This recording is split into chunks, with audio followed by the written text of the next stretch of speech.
Nation to nation means recognizing the differences in perspectives and approaches right across the country that you bring to this table. Tonight, Prime Minister Justin Trudeau asked chiefs for their patience with the federal government's slow pace. He needs to be reminded that his policies and his decisions are affecting real people every single moment of our lives. After mounting pressure, another candidate for national chief steps forward. What I'm arguing is that the large majority of people who are claiming to be Indigenous aren't Indigenous. And a closer look at self-identified Acadiens-Métis in Nova Scotia.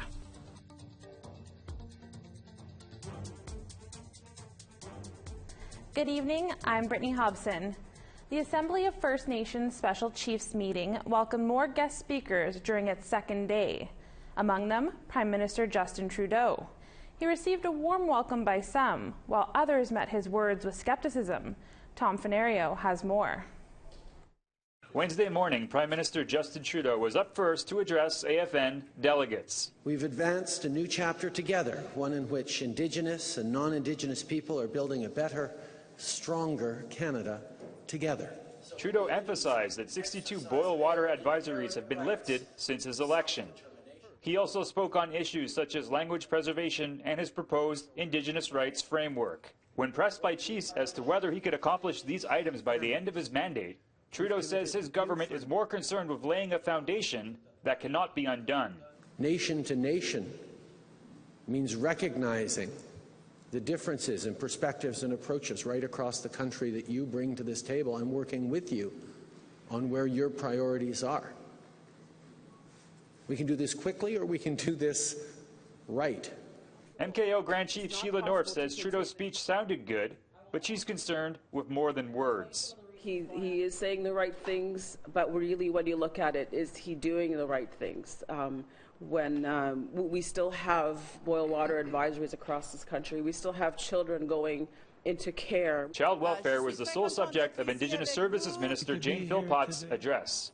She called on First Nations to participate in her proposed shared child welfare legislation. I often say when I meet with chiefs and others in community that if we were leaders at the height of residential schools, what would we do? I believe most of us would say, stop. Stop it right now. Stop taking our children, and the children that you've got, get them back home as quickly as you possibly can. Philpott estimated that 40,000 First Nations children are in the child welfare system. Some chiefs expressed concern that laws are not enough. It's been 25 years. During these 25 years, people are dying in our communities. We're losing people because decisions are made elsewhere. And as I said, I want to stop talking because what I want to see is concrete actions. But it is true that laws alone don't change anything. You need to have laws that are accompanied by concrete actions. The AFN will meet again in Vancouver in July, where they'll be holding the elections for national chief. Tom Fenario, APTN National News, Gatineau, Quebec. Members of the Treaty Alliance Against Tar Sands Expansion held a press conference Wednesday at the AFN Assembly. They wanted to present a unified front in the face of the Trans Mountain Pipeline debate. Here again is Tom Fenario with more. The Treaty Alliance is a coalition of 150 Indigenous nations from Canada and the U.S. Wednesday, they affirmed their support for First Nations opposing the Trans Mountain Pipeline. But as far as my nation is concerned and the way that this government has acted dishonorably with my nation and my people, he has failed. Prime Minister Justin Trudeau has failed to respect the Indigenous rights of the Squamish people, has failed to consult my nation when it comes to the expansion of the Kinder Morgan pipeline and the increased oil tankers through our territory. Assembly of First Nations of Quebec and Labrador Chief Ghislain Picard also said that chiefs of Ontario have signed on to the treaty. Happy to announce and to confirm today that we just received a letter from the chiefs of Ontario this morning, and the leadership in Ontario is confirming its support for the Treaty Alliance and its principles. When questioned on how First Nations outside of British Columbia could support the cause, chiefs did not rule out civil disobedience in their own territories. First Nations across the country are watching, are going to see how this is going to play out. At the same time, we're also ready to come to the aid of our First Nations and our brothers and sisters in BC and Alberta who are concerned about this and who are seeing their rights trampled by this government. As for the First Nations that support the pipeline, the Alliance had this to say. The simple straight line of A to B may not be the path. Perhaps the government needs to adjust the pipeline to only go to the territories where it's approved. That would be respectful of the ones that have said yes, and it would be respectful of the ones that said no. Finally, the Alliance called for investigations into what they called a flawed consulting process. Kinder Morgan has been actively shopping around with the bands and getting their agreements, but it is not reflective of our Indigenous proper title holders. Back to you, Brittany. Manitoba Kiiwetinoong Ogimaginak Grand Chief Sheila North made it official. She'll be running for National Chief of the Assembly of First Nations. North announced her candidacy Wednesday at a press conference in Gatineau, Quebec. The election will be held in Vancouver on July 25th. The Cree woman from Bunbonabee First Nation will be running against incumbent National Chief Perry Bellegarde. Among the things she's pledging is to be tougher than Bellegarde when it comes to Justin Trudeau. And I've seen what the devastation of this government has done to our people as a mother, and as a daughter, and as a friend. And it's always right here. The pain, but also the hope is always here. And I think he needs to be reminded that his policies and his decisions are affecting real people every single moment of our lives. And I'm going to remind him of that every time that I have an opportunity. And we would like to hear what you have to say about this or any other story. Here's how to contact us. Send an email to news@aptn.ca, like our APTN National News Facebook page, follow us on Twitter @APTN News, or go to our website, aptnnews.ca. Coming up after the break, we'll bring you the first part in a two-part series examining the growing number of self-identifying Métis on the East Coast. Tonight on Nation to Nation, we're coming to you from the AFN Special Chiefs Assembly on federal legislation. The Prime Minister once again delivered remarks. Based on past history, Regional Chief Isidore Day was cautious about what the PM promised. Indigenous Relations Minister Carolyn Bennett wants chiefs to buy into the proposed rights framework. One Saskatchewan leader isn't so sure. The family of Colton Bushy attended the meeting. They want a royal commission into the lack of justice for Colton.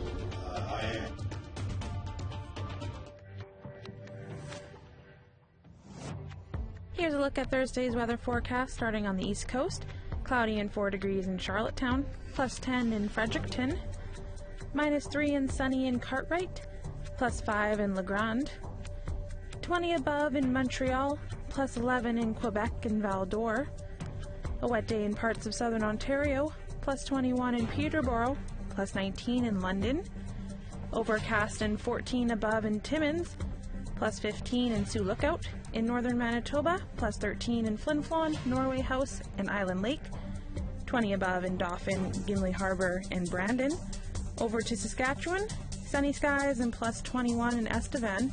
Sun continues in Saskatoon, where it's 17 above. A mix of sun and clouds and +8 in Stony Rapids and Uranium City.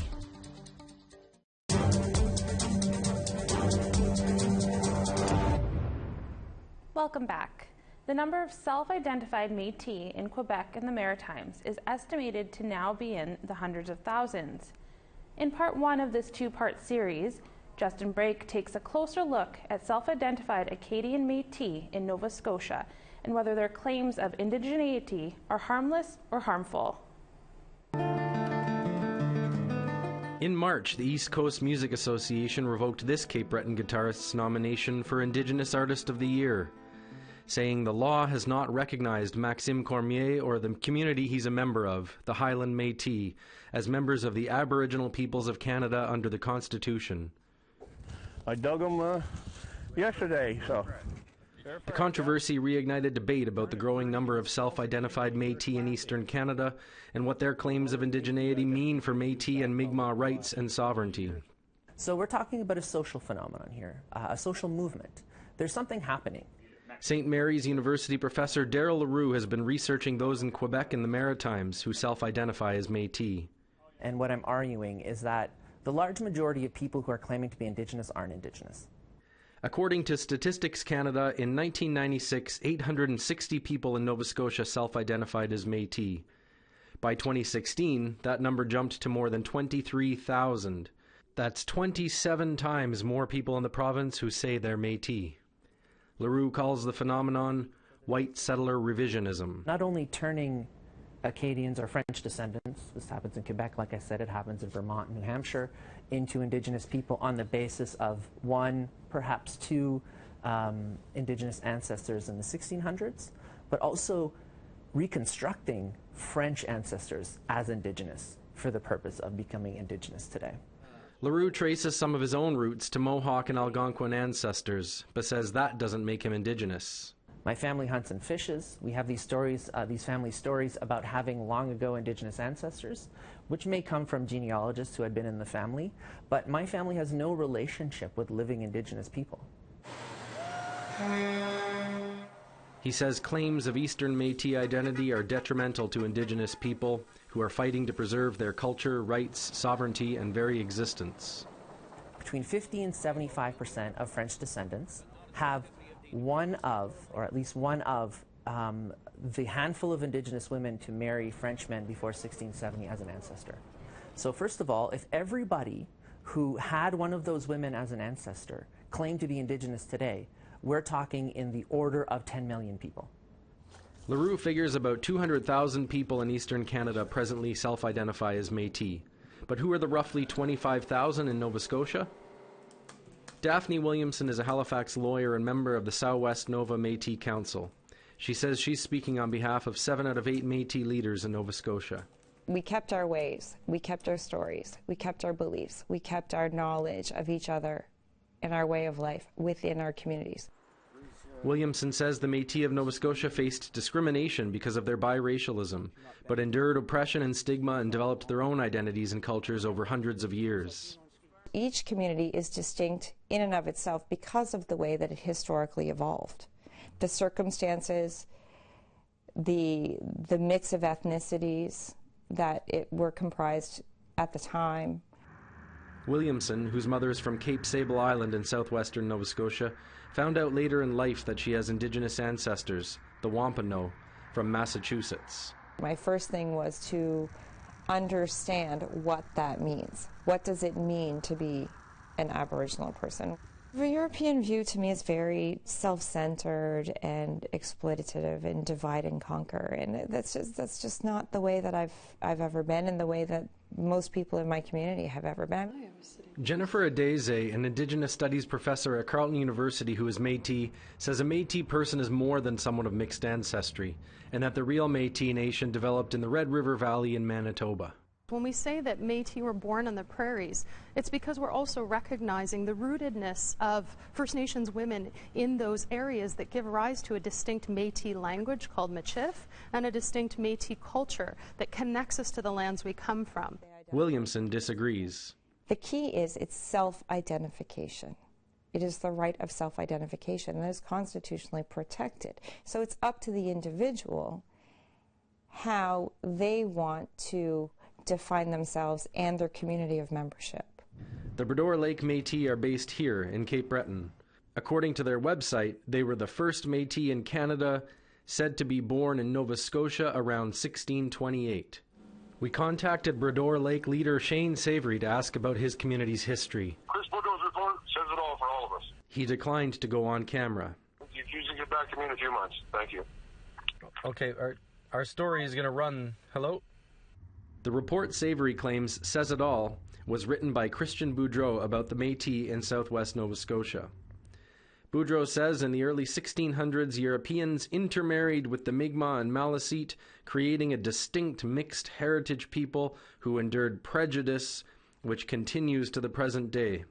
LaRue criticized the paper on Twitter, saying there is no consideration of Mi'kmaq perspectives on the existence of another Indigenous people on Mi'kmaq territory, and that Boudreau and his co-authors provide no evidence the people they're writing about maintained kinship relations and accompanying forms of responsibility with Mi'kmaq people. LaRue accused Boudreau of turning Mi'kmaq people in the past into so-called Métis. APTN reached out to Boudreau to discuss his research, but the author declined an interview. It doesn't matter what anyone publishes or posts or tweets or recirculates. That in and of itself is not going to justify any claim. It's about actually holding yourself accountable and answering to many of the questions and concerns that people have around these appropriations. Mi'kmaq lawyer and Professor Pam Palmater rejects the claim that Métis communities have existed in Mi'kmaq territory for hundreds of years. A Métis person actually has to be connected to a historic Métis community that has continued into present day. And there is, by all research and historical accounts, never been Métis communities in the Maritime Provinces, in Mi'kmaq territory, ever. And that's pretty conclusive. She's not alone. Little things like that, they all build into one big pot of something that's going to explode. You don't have a problem with you guys or your hunt. We're not making a living on this. You do have a problem because you're here. Coming up in Part 2, members of the Mi'kmaq community speak out about the threats they say self-identified Métis pose to Mi'kmaq rights and sovereignty. Justin Brake, APTN National News, Halifax. Hearings for the National Inquiry into Missing and Murdered Indigenous Women and Girls wrapped up in April. But where does that leave families? More on that after the break.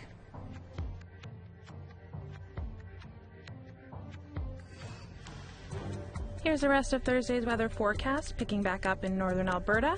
It's sunny skies and plus 11 in High Level and Fort McMurray. The sun continues in Medicine Hat, where there's a high of plus 23, plus 20 in Calgary. Over to the west coast, 17 above in Vancouver, Campbell River, and Quesnel. Rain and plus 11 in Prince Rupert. A high of 14 in Fort St. John. In Yukon, plus 7 in Beaver Creek and Old Crow. In the NWT, plus 3 and under the sun in Fort Resolution. Ray Lakes is hovering at 0.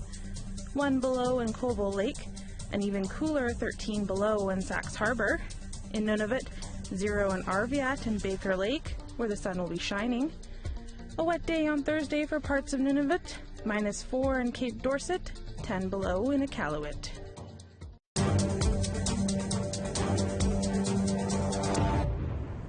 The family hearings for the National Inquiry into Missing and Murdered Indigenous Women and Girls wrapped up at the end of April. Now, APTN Investigates producer Holly Moore traveled to a number of hearings. She joins me to talk about her upcoming episode after the stories are told.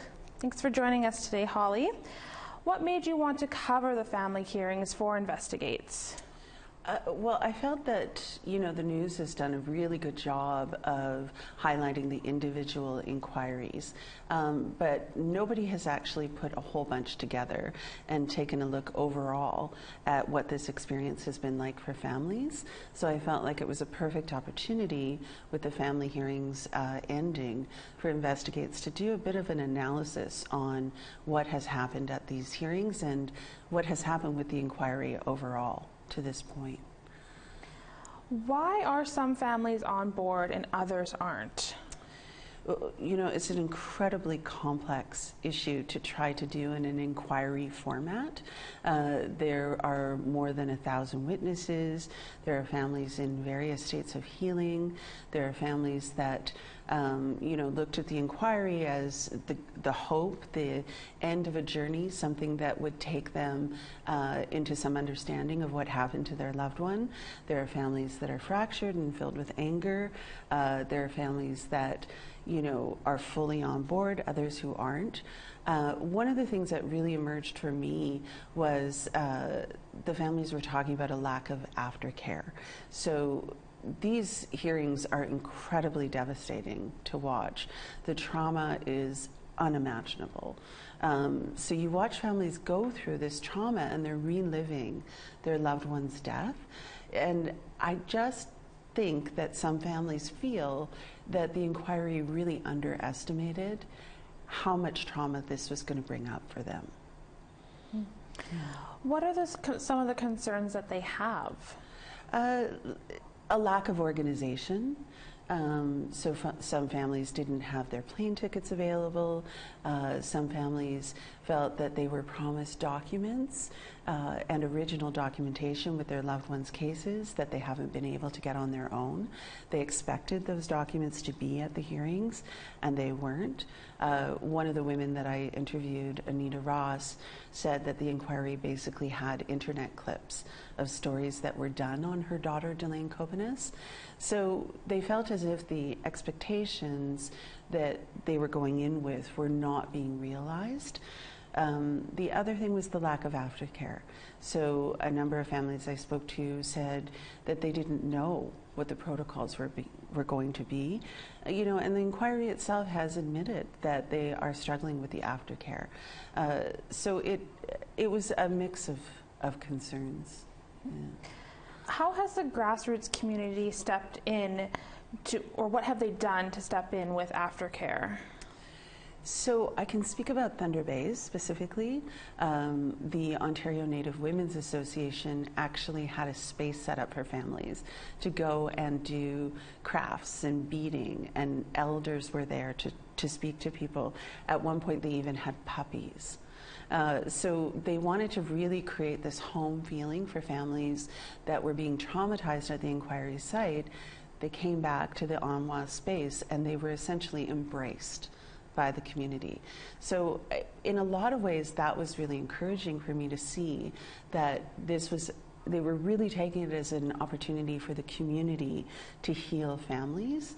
And I think that we all need to remember that this inquiry was born out of the grassroots efforts of families, advocates, and organizations. So it was really encouraging and positive to see.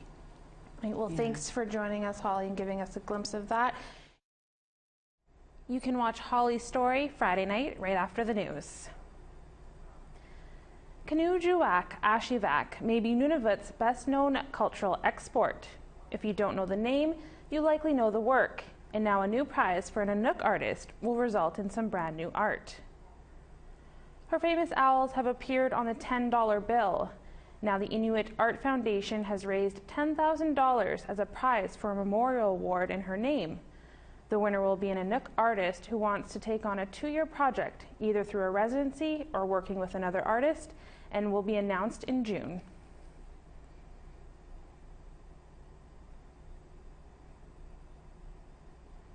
That's your APTN National News for this Wednesday. Stick around. We have a special edition of Nation to Nation coming up in minutes.